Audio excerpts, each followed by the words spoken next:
Are the expectations of a person's outcome more promising than they were 30 years Oh, ago? no, I've been around for a long time.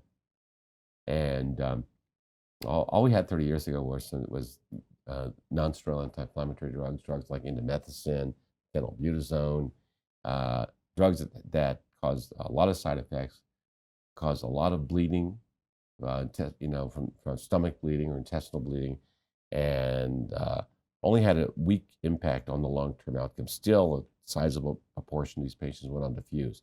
Not only that, but we didn't even recognize this concept of early spondyloarthritis, Mm. much less knowing how we could intervene to actually slow things, if not shut things off. And um, the understanding first how nonsteroidals actually impact on disease and how best to use them represented in itself a big advance because a sizable proportion of patients can be put into remission or adequately treated using nonsteroidals alone. But with the introduction of the TNF blockers around the turn of the millennium, we clearly saw better responses, and those more refractory patients suddenly getting much better outcomes than they had, much better functional outcomes. They're able to function better. They're happier. I can show you some interesting data in that regard. They less depressed, more active, less disease activity.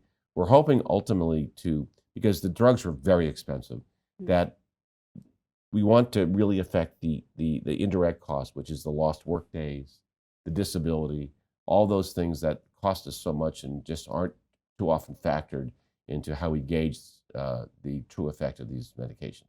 And of course, with newer biologics coming out in the past few years, and with the really exploding pipeline, I think it gets better and better.